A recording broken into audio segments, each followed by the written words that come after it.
Shalom and welcome to this edition of Revealing the Truth, where we cover the headlines, the heart lines, and biblical truth. I'm your host, the Reverend Rabbi Eric Walker, and today we're meeting with Stephen P. Finn, author of Seed to Vision, How God-Inspired Ideas Become Reality. Steve, welcome to the program. Hey, thank you. Thank you, Rabbi. It's good to be here. Steve is recognized as one of the top 3 leaders in the country by the 2016 John C. Maxwell Leadership Award Committee. Steve witnessed firsthand how God makes the impossible possible. After 12 years as a gang special unit Metro Atlanta police officer, he and his wife felt led to full-time ministry. Following a short tenure as house parents for Eagle Ranch Children's Home outside of Atlanta, Steve took an even greater leap. Today he's the founder and executive director for Chestnut Mountain Ranch, a 225-acre Christ-centered home and school for boys in one of the poorest areas of the country. Cautioned that building a ministry of such magnitude in that area would be almost impossible. Steve chose to trust that God would bring the seed he had planted to harvest. Together, he and his wife Dawn called Chestnut Mountain Ranch home, with a family too big to name.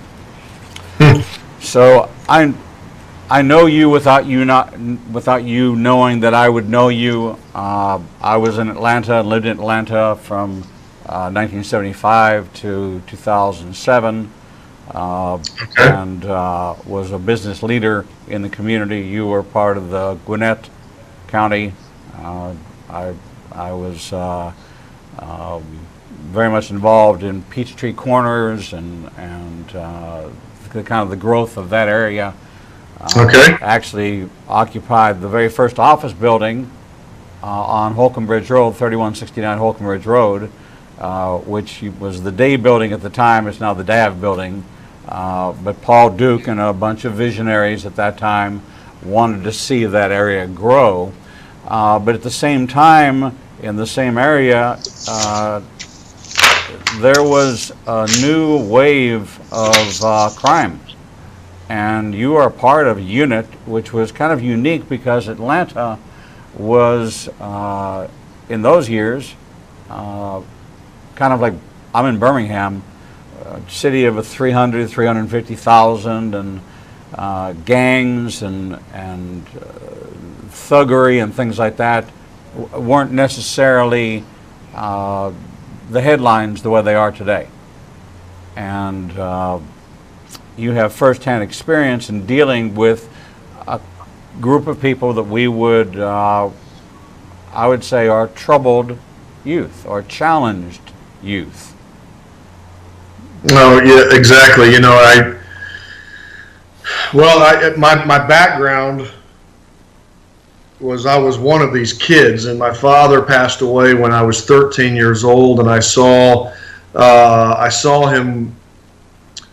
His physical being deteriorate as he battled cancer when I was 11, 12, 13, but I saw his spiritual drive begin to manifest, where he began for the first time chasing his God-given purpose, and he began trying to figure out what the scriptures meant. And so it was at that formative age of 12 and 13 years old, and then my world collapsed. And so my teen years were less than stable. But when I was 21 years old, I got into law enforcement. And yes, I eventually ended up working on a street crimes unit that worked with the gangs. And, you had MS-13, which is a pretty strong buzzword right now on the media. And we played with those boys. And it was sad. And we saw a lot of kids that made poor decisions. We saw a lot of kids that ended up in the grave early, or they went to jail for the remainder of their youth for a stupid decision on a Friday night. And I would come home, and my wife and I, we would talk about these things. We would unpack them, and I would think, what could we do different? What could God use our lives for that would impact not MS-13, but would impact youth? And where's the need? And we began looking at all that. And I kind of circled the wagons. I was going to church there in Gwinnett County, north of Atlanta, and I got some really smart guys some guys associated with John Maxwell. And these guys helped me, begin to pray about this and begin to, what is my vision? What has God put on my heart? What has He equipped me for? And then the vision for starting a children's home somewhere in the country where the need was the highest began to manifesting and actually go on the paper with a business plan. And so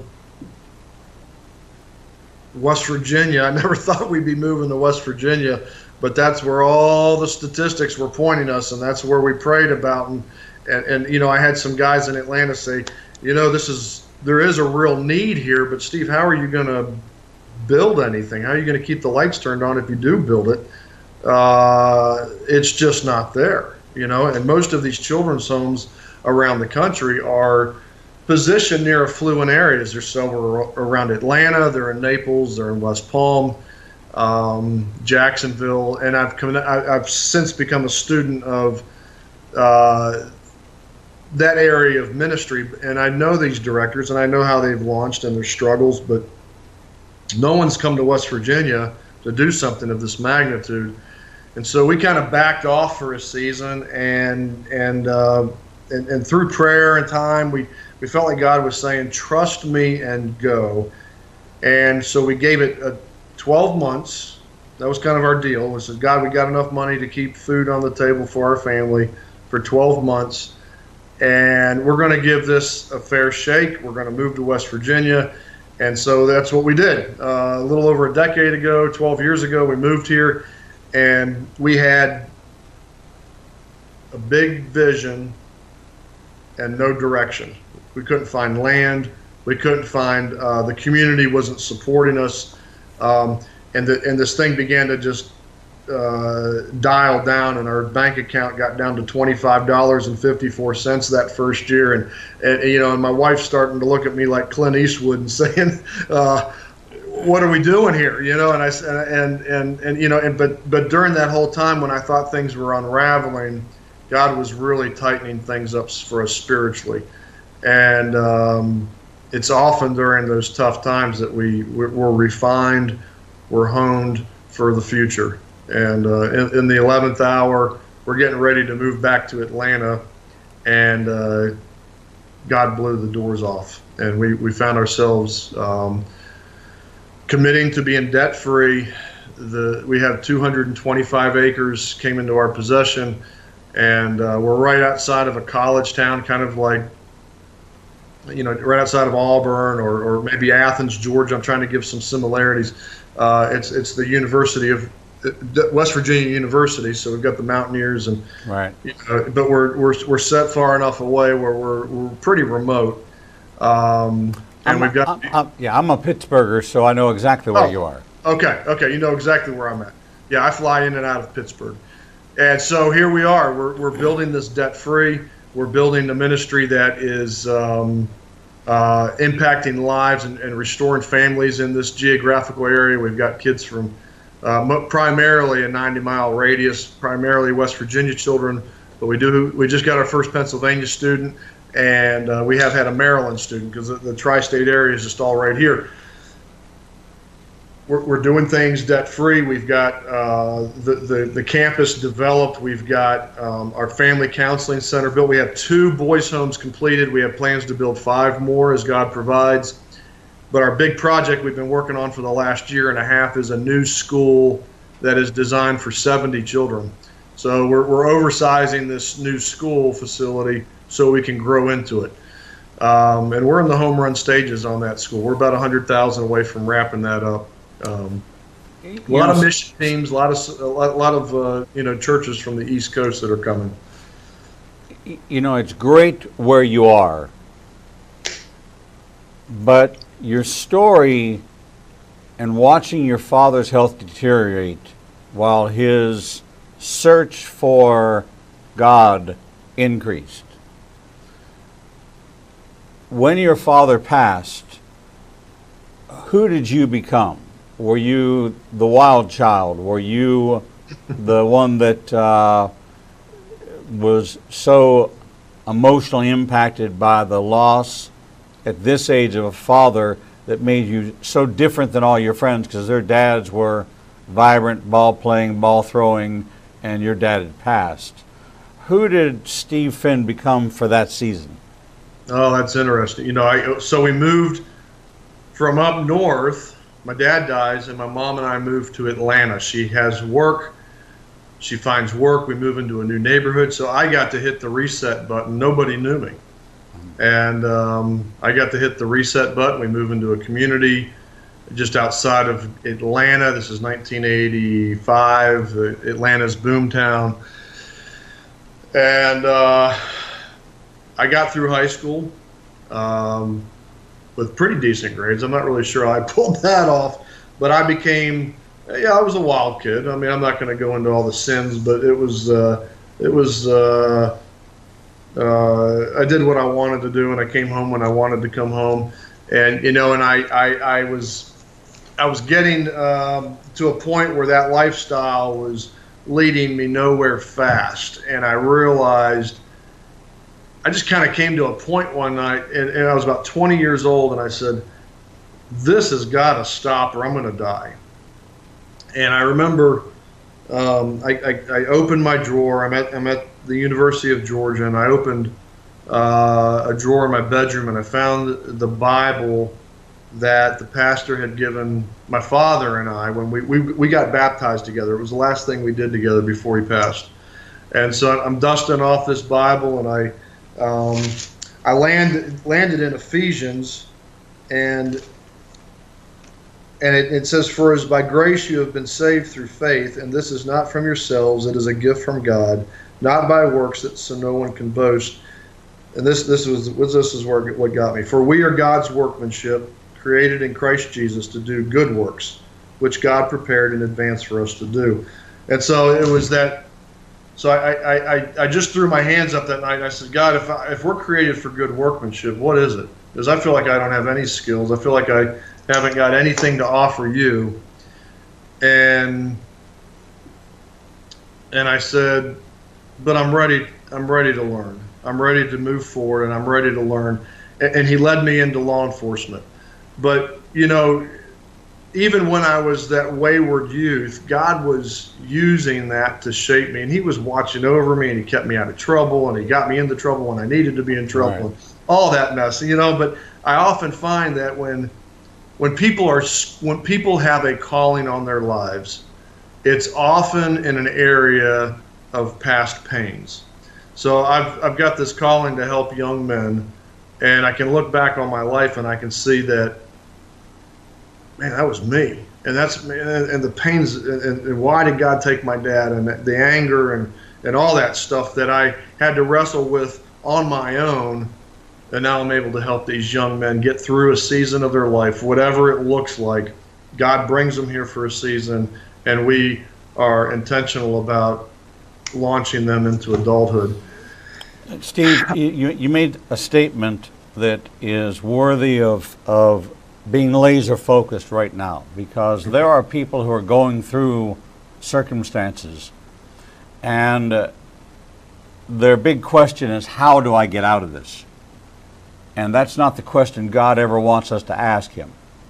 The question he wants us to ask him is, what can I get out of this? Not how can I get out of this? Mm-hmm. And here you are living this life, and you're experiencing the same thing that you're now ministering to, because God is perfecting in you. Because sympathy is something we give to somebody in the moment. It is a Hallmark card, it's a message, and it's over and done. I've sympathized with you, it's now past tense. Empathy, on the other hand, is relational. It is where I connect with you. And when I have empathy for you, it is because I am journeying with you and I have a connection point. And so as you look back with this 2020 vision, this message is for those that are in the struggle right now of, you have an opportunity to make a choice. You can ask God, how can I get out of this? Or you can begin to realize that God is perfecting in you something through a time of trial and testing, that if you can be trusted by the Lord, He will be faithful to use it in your future, and you have no idea how until it happens and you're looking backwards and you see that that was the pivot point. It's an extraordinary concept in God's economy, especially for those of us who believe in Romans 8:28, that says that all things, well, that means the good things, the bad things, the anythings, the everythings, all things, work together for good for those who love Him and are called according to His purpose. Mm-hmm. So you had an awakening. You had a word from the Lord saying, if I'm called to great works and I feel I have no purpose, Lord, give me the purpose. And He did that by 12 years of working in law enforcement, where you were exposed to your potential self. Each day you were encountering people that could have been you, had things not been different. Oh, that's right. That's right.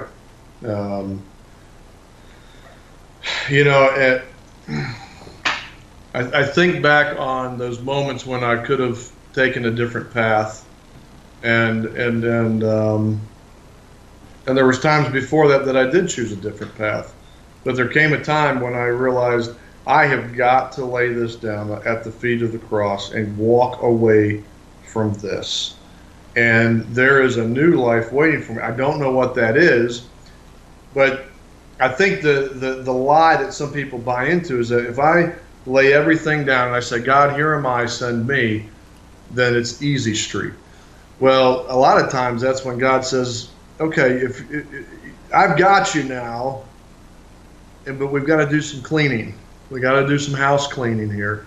And it might be getting rid of certain sinful behaviors. It might be getting rid of some addictions. It might be getting rid of some things that, traits that we carry that just aren't healthy, anger, whatever. And so we've got to realize that when we become a child of God, we say, here I am, use me. There's gonna be some house cleaning when God says, I'm going to use you, but we got to change some things. And so when we moved here to West Virginia, and I said, God, here I am, use me for this big vision. Man, that's when some of the craziest things began. I mean, we got down to $25 in our bank account. I could barely feed the kids, and nobody would sell us land, and it was just a lot of questioning of the vision and my faith, but God was just pressing in on us the entire time, and we were learning to go deeper in our faith and deeper in our walk and deeper in our prayer life. And I had holes on the knees of my jeans, and I would not have had those holes had it had been easy. And I can look back now, and I'm grateful for those hard seasons. Because they've built grit where I've needed grit, and they've built an internal fortitude, because we've had other storms come. We've had crazy stuff with the state come and go, where they say, hey, you can't pray with these kids, and we say we're going to pray with these kids, and then it's a little bit of rubbing going on with attorneys, and there's been seasons when we thought we can't maintain this any longer legally, or something's coming up, because we're just breaking new ground here, but God has got us through all those seasons, whether it's a financial season or a legal season. We've stuck to the vision, but I often fall back on those early days when God was really fine-tuning me through those $25 moments that are priceless now. When God does the extraordinary, we praise Him, we thank Him, but we Also have to be realistic to know that it is not glory to glory, mountaintop to mountaintop. As a matter of fact, behind the wall that we just broke through is a path leading to another wall that we are going to have to come against in order for us to be strengthened. We talk about resistance training. You went through the police academy. You did resistance training. That's right. To build your strength.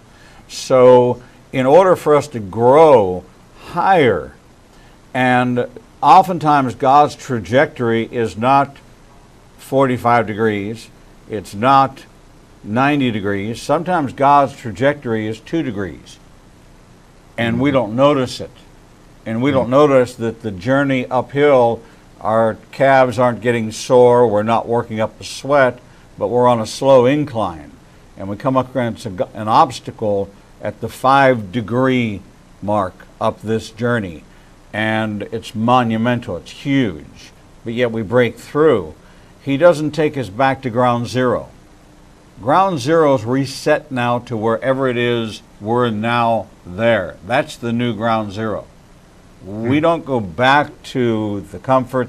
We're now moving forward, and at the next mile marker is going to come another higher, harder, deeper obstacle that if we find the way through endurance, prayer, perseverance, hope, faith, and we press through, we've now established a new baseline.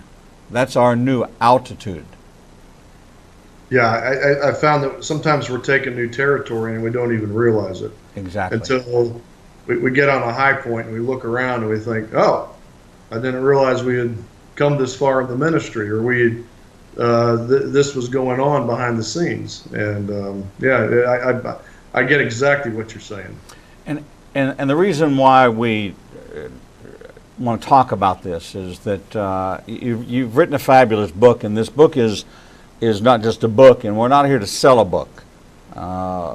We're here to share tools that you have found, that you have built the, I think of the professional mechanic, the Mako truck, or the tool truck that drives down and pulls into the to the mechanic shop, and everybody comes out and they get their new screwdrivers and they get their new ratchets and they do all that and they sign their plan and they get their big rollaway, all those things. And there's not a professional mechanic that's not going to have the best possible tools available, because he knows if it's cheap and it breaks in the middle of a job, he's lost all that downtime in either having somebody else take over the job, or he's got to go out and pay more money for a tool. So it's better to invest in the best possible tools available up front, even if you have to sacrifice to get there. This book you've written, Seed to Vision, How God-Inspired Ideas Becomes Reality, is actually one of the finest toolboxes. The canvas bag of the guy that shows up at your house that he's been around a long time. He's not toting a metal box.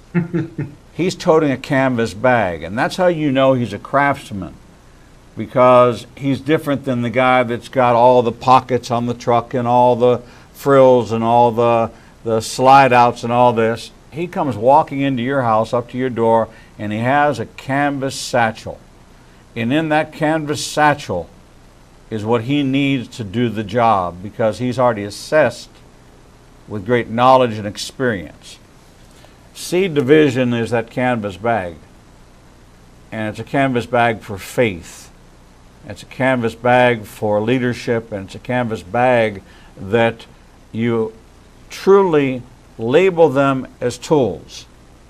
And so as I read this, I said, I see you as my master mechanic. I see you as my 73-year-old handyman that I happen to call for everything, every job. he's the only person I call. And he comes and he has his canvas satchel, and there's something different in it every single time because it's the right tool for the job. Your experiences shaped you. God shaped you. And you found that by surrounding yourself with the right kind of people who will be the ones that live the Word, there was not a discouraging word spoken to you in this process. It was encouragement in the face of mortal defeat. It was, let nothing proceed from your mouth which is not for the uplifting and the encouragement of another. And this is why you have been recognized as one of the top 3 leaders in the country, is because you've passed that on in this book and in the model you created there at Chestnut Mountain Ranch. We're going to take a short break, and when we come back, now that we know you, now that we've kind of broken a little bread together, a little spiritual bread, a little communion together with our audience and with each other, I want to dig into some of the tools in the book and why this is something that those who seek to have that experience that you had at 20 years old in Athens, Georgia, when you opened up the drawer and you want to make something a reality. You had no plan. You didn't even have a blank sheet of paper. You didn't have a pen to write down. Right? But out of that, and that's where it began. It began with the opening of a drawer. The end product is a set of tools of your experience and what you've been able to gather, so that this isn't about Chestnut Mountain. This isn't about Steve Finn and Trey Dunham. This is about what the Lord can do when we're faced with situations and we ask the question, Lord, what do you want me to get out of it? Not how do you want me to get out of it? We're going to take a short break, and we'll be right back with Stephen Finn, author of Seed to Vision, How God-Inspired Ideas Become Reality. Shalom. I'm the Reverend Rabbi Eric Walker, Executive Director of Igniting a Nation and host of the daily TV program Revealing the Truth, seen live every Monday through Friday from 9 a.m. to 1 p.m. Central Standard Time at www.ianbn.com, and then replayed throughout the day and night via our website. All of our segments can be seen on the Igniting a Nation YouTube channel. Since our launch in January of this year, we've expanded our global reach to over 54 countries with a social media following of over 125,000. Our commitment is to bring you the most in-depth interviews with authors, subject matter experts, and thought leaders from around the world. We have interviewed guests from Israel, Brazil, England, India, and all across North America. All of our authors are featured on the Books and Media page on our website, www.ianbn.com. There you can find a direct link to the book you want to order, and we receive a small commission directly from Amazon. There is no cost to you for this service. In addition to our daily teachings and interviews, we make available to you the archive of all of the interviews on our YouTube, Facebook, Twitter, and Instagram channels. Our live program is available from our homepage, and there is never a charge to you for any of this access. We made the decision long ago that we would remain a commercial-free resource that would not be influenced by any pressure from any outside company. There are only 2 ways that we are able to continue to operate this ministry and provide you with the only live 4-hour daily Christian television talk show program. The first is through your support and tax-deductible contributions to Igniting a Nation. These can be made directly through the donate button on the website or sent through the mail to Igniting a Nation, 2700 Corporate Drive, Suite 120, Birmingham, Alabama, 35242. The other way we support the program is by offering you a unique opportunity to have access to over 10 years worth of teachings on a subscription basis. The Teaching Archives contains all of my prior sermons, Torah studies, Prophecy in the News videos, and much more for the low subscription price of $5 per month. This subscription grants you unlimited access to over 800 hours of content not available elsewhere and is updated weekly with the most current prophecy classes. In addition to 20 hours of original TV programming each weekday, we invite you to join us live every Monday, Tuesday, and Thursday evenings for our Prophecy in the News classes. The times and locations are listed on our events page on the website www.ianbn.com. Every day, you and I are faced with the challenge of where we will go to hear the truth. We are committed to bring you the only program of its kind that covers the headlines, the heartlines, and biblical truth. We cannot do this without your support. Since we launched on January 5th, 2017, we have aired over 300 individual teachings, interviews, and commentaries not available anywhere else. We are now working side by side with almost every major Christian publishing house to bring you the most in-depth feature interviews possible. Our one-hour features address every subject that affects the believer's life. We are hearing of salvations from the Middle East, Africa, and all across the United States. Lives are being changed every day, and we have only just begun. Our mission is to become your trusted resource and grant you access to the people, tools, and information you need to grow in your relationship with the Lord. You can help us by liking us on social media and through your financial support. We know you have many choices in who you support, but we are prayerfully asking you to consider helping us keep revealing the truth, true to our calling, to cover the headlines, the heartlines, and biblical truth like no other program available. Donate today and help us bring the message to the four corners of the earth. Visit www.ianbn.com and donate, buy a book, or subscribe to our teaching archives. Without you, we do not exist. Shalom and welcome back to this edition of Revealing the Truth, where we cover the headlines, the heartlines, and biblical truth. I'm your host, the Reverend Rabbi Eric Walker, and we're talking with Stephen Finn, author of Seed to Vision, How God-Inspired Ideas Become Reality. Stephen and his wife left the comforts of home, packed up their family, and went to become a stranger in a strange land, in a place where they don't speak the same language. A part of West Virginia, which is, if you don't know West Virginia, if you don't know Appalachia, if you don't know the opiate capital of the world, if you don't know some of the challenges that are going on in this state that nobody cares about, there's not a person walking the face of this earth whose focal point, unless you are from West Virginia, even ever thinks about the state of West Virginia. It's not the capital of just about anything in the common denominator. But they had a need, and they had a desperate need, and you had a call on your life. But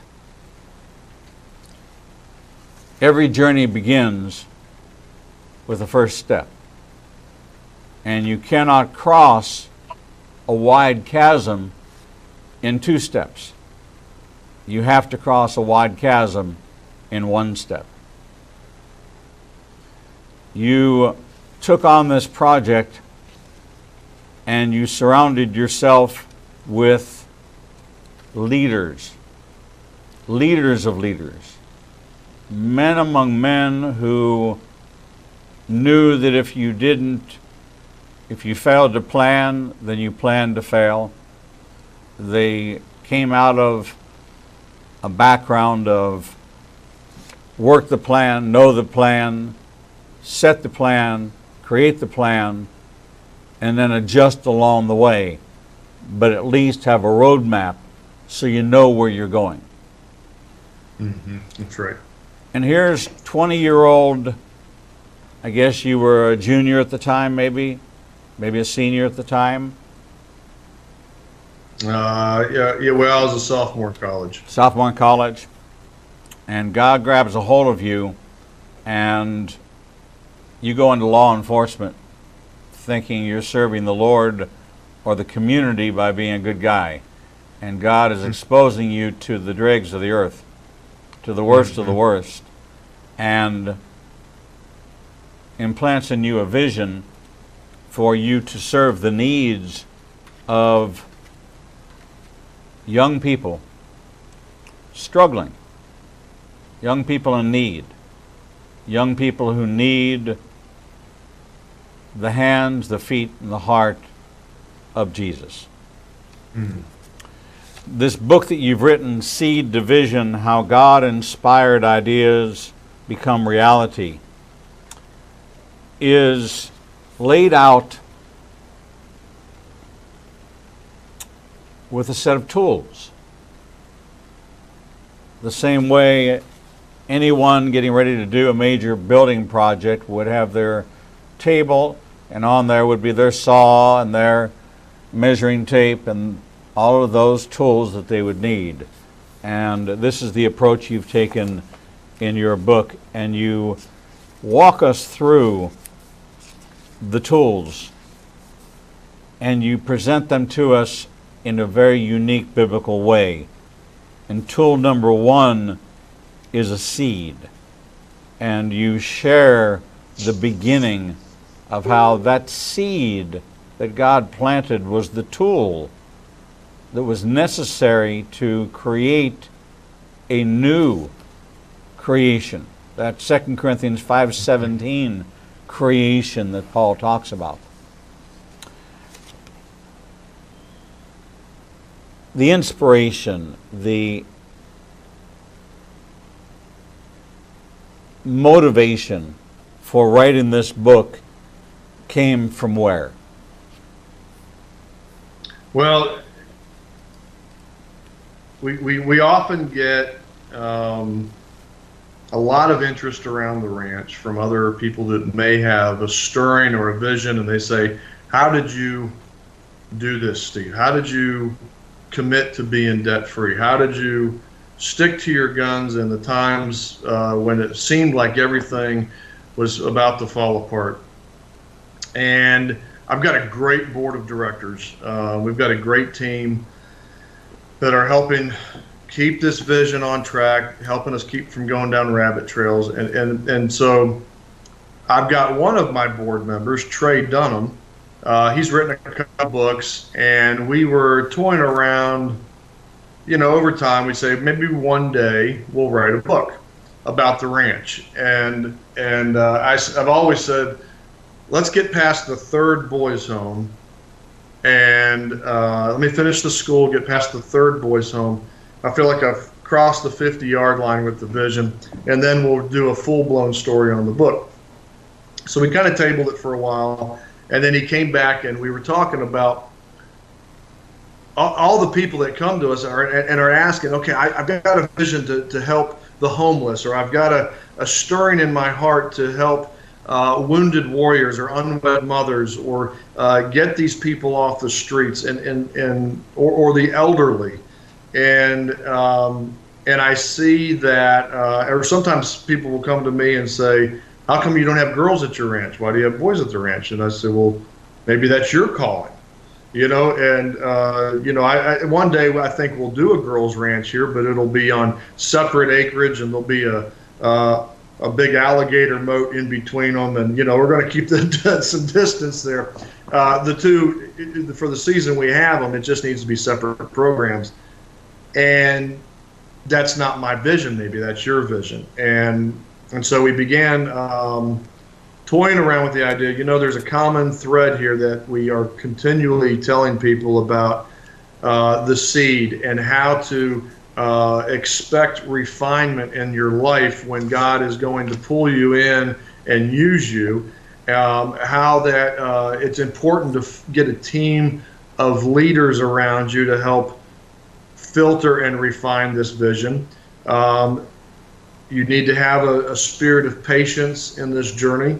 There's discipline and perseverance that will need to come, because God is going to refine you at some point, and he's going to change you at some point so he can use you. If you're willing to put all your chips on the table, here we go. Put your seatbelt on. And so then we decided, you know what?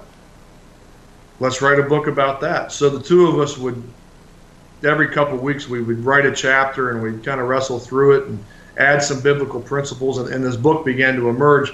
I never expected it to take wings like this. But it's been God's using it, and I think it's tapping into a lot of people's interest in what's my purpose in life, what's my workmanship. And so I encourage everybody, if you don't know what that is, I mean, how many people could write down on a piece of paper right now and say, my purpose in life is blank? And actually, when I was challenged to fill out that piece of paper by a good friend in Atlanta, I wrote on a piece of paper, my purpose in life is blank. And it took a year for that page to get filled in. And often it would take more than a year, but I had a group of guys around me, and I had already been a cop for 12 years, and God was, you know, I was at a point where the words began to get on the page. But I would encourage anybody to take that challenge and begin to pray about it, and begin to, while we've got breath in our lungs and a spring in our step, to go after what God has created you for, no matter what age you are. Go after it. Well, I'll share with you on a personal note that your book, as I was looking to take the Igniting Nation Broadcasting Network into this new area of TV on demand, video on demand, this new world that we're a very early adopter in a whole new world that's coming out, is the vision that I have is that every ministry should be able to have their message aired so that millions of people around the world can see it. So how can I do that, and how can I do that for $35 an hour? How can I make it available to you on your website for you to have a program and teach on your book, and have anybody who wants to go through it have it pre-recorded and have it shown and available, and make it so that we become the largest aggregator of people who would never have a 1 hour TBN special. That model, in my mind, is gone. Television, as we know it, is gone. I came out of talk radio, gone. The new genre is going to be internet video on demand. And I want to be the one who ignites the nation, thus our name, the Igniting Nation Broadcasting Network, to give people like yourself that have a model and a message that it will impact hundreds of thousands of ministries, people who are sitting right now in their living room saying, the Lord's calling us to start. We have 7 couples come into our home on Tuesday night. Excuse me. And there's 70,000 couples that we could have in our living room on a Tuesday night, but we don't have a way to reach them, and they have a common problem. Yesterday I interviewed a woman that became a widow at 31 years old. Her husband died when she was 31 years old, and she talked about how she survived that. And I'm thinking, how many widows are out there that have no support system, because after the funeral, after the regular time of ministering through mourning, now this young with a couple of children has to face life where do they go? Where do you get that resource? Well, you can Google, you can do all those things, but I have a vision. And the vision is doing exactly what you and I are doing and making that available to everybody who has a message. And we've got in this, we're called to build a community, and it is a, the word community, as you know, is a conjugation of two words: common unity. We were given the common unity in the book of Acts. There was something that brought us together, Jew and Gentile. There was something that brought us together with the gospel message. And that common unity is that we will gather together and have the needs of those who are in need be met. You know, when you read the last chapter of the book of Acts, it doesn't say what the needs were. It said that everyone, they had everything in common, and their needs were fulfilled. So it could have been clothing, it could have been food, it could have been shelter, it could have been, but their needs. And that's what ministry is supposed to be about, filling needs. So I'm actually using your book right, with my own board to craft our vision, because the seed's been planted in me. I broke away from corporate America and said, I'm going to do, when they say to me, it's not possible, it cannot be done, it's never been done before, those are words that are, that's what flips my switch, that's what lights my fire. Just tell me, nope, you can't do it, and I'm the guy. We launched this television station and this network on January the 5th, and we have hundreds of thousands of followers, and they said it couldn't be done, and God did it. We didn't do it. We just showed up. And a part of the message is you have to be present. You have to be active. You have to be engaged. You have to be available. So just to encourage you, this is the model that I'm using with my board to talk about how we're going to do exactly what I told you. And I'm not thinking in 6 years you're going to see this happen. I'm looking in December. I'm saying by the end of this year, I want 1 million social media followers.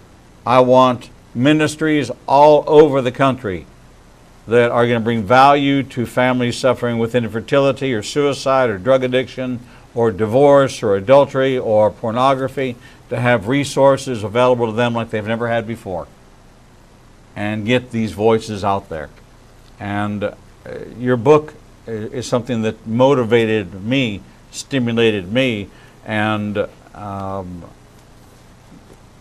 out of corporate America over 40 years of corporate experience. I'm not a young guy, and we're going to launch this, and I know because taking territory for the kingdom. Taking territory for the kingdom. Yeah. So you actually have articulated that God will plant this seed, and there is a season of refinement. It's no different than when you plant a seed in the garden. You don't just plant it and walk away. You go, you tend it, you water it, you pull the weeds, you find out what's fighting it, the barriers for growth, what's encroaching on that territory, and you refine and prepare. And then you take us to tool number 3, a team. In your life, how important has the team you've built been in this process of obtaining success? I firmly believe that leadership, I think the sun rises and falls on leadership, and pouring into others and raising up that next generation. And when I began to feel this stirring to help young men, and my wife and I began having these what-if conversations, I really didn't know where to take it beyond that. It started becoming real, but I started hitting a ceiling as to where do I go? What do I do? Who do I call? How do I do a business plan? All these things began, all the voids in my life from not having a father through my teen years and really not having a male figure or leader in my life. I began hitting a ceiling, like a mechanic trying to go into an operating room. I couldn't figure it out. And I began intently praying that God would send leaders and godly men into my life, a team, to surround me, to encourage me, to rebuke me, to hone me. And it's exactly what happened. About a year of praying, okay? So it wasn't like it was overnight. A year of praying for God to circle the wagons around me, it began to happen. And one day after church, when I least expected it, our executive pastor said, hey, this is one of these big mega churches in Atlanta, 12-stone church, and we went out, Dan Rowland and I went out for some Starbucks, and he says, tell me a little bit about yourself and where you're going in life. And so we began getting to know each other, and he said, well, he said, I got to tell you something. He goes, I pick 7 guys a year to go through a process called Joshua's Men. And he said, he's the author of it. He's one of John Maxwell's best friends, Dan Ryland is. And Dan said, I want you to be one of the 7 for 2004. And I just couldn't believe the words that come out of his mouth, because here I've been praying for this for 12 months, and next thing I know, I'm in a group of 7 guys, and we went on this journey together. These were sharp guys that were prayed in by Dan and the team. You know, he was kind of doing the secret squirrel stuff, walking around the church praying these guys in, and we were all kind of young and eager, and 5 out of the 7 of us ended up going into ministry. It was pretty incredible journey. But that was the team, and that without that team, that seed would not have been refined. This thing wouldn't have been launched, and then I learned the value of never to stop having guys pouring into me, and never stop learning, and for me to begin to seek out how to pour into the next generation, the younger guys, and saying, hey, get back on track, or hey, you're doing a good job, or where do you want to take your gifts and skills, and begin to speak into other people's life. But yeah, I had some pretty awesome guys be brought in, and I thank God every day for them. You know, Jesus had 12. Yeah. And of the 12, 1 betrayed him. Mm-hmm. So it's not in the numbers, it's in the quality. And it's also in remaining malleable, being open to change, to getting close. A lot of times that closeness feels like the friction of sandpaper in the high places, but if we stay there long enough, it becomes a polishing cloth and a beautiful reflection, as opposed to a rough piece of wood. We've been talking with Stephen Finn, author of Seed to Vision, How God-Inspired Ideas Become Reality. It is, in my corporate days, on a par with the 1-Minute Manager. It's on a par with Good to Great. It's on a par with the corporate books that talked about how to take your organization to the next level. This book is a toolbox for those who are searching for purpose, have an inkling that God might want them to do something, but they don't know where to start. They don't know how to grab a hold of the seed. They don't know how to approach it. This is a how-to, a what-to, and it's a book of empowerment that says if you apply these principles and use these tools, you're going to be on a path to success. It's not going to be the same path. It's not going to be exactly the journey that I've taken. But when you take your canvas satchel and you're going to put the essential tools that you are never going to leave home without, this book, Seed to Vision, how God-inspired ideas become reality, and the tools that are in this book are what you're going to need in order to navigate. And it's a great starting point. It's a great handbook. I cannot thank you enough for your contribution to it and the time you've committed to it, and we just so appreciate you sharing it with us. And for myself, that's got, like I said, 43 years of corporate business experience behind me, I'm going to be using this as part of our model for what we're going to be doing. So, Steve, thank you for your time with us here on Revealing the Truth. We wish you great success there at the ranch. You can follow Steve and what's going on at his ministry at chestnutmountainranch.org.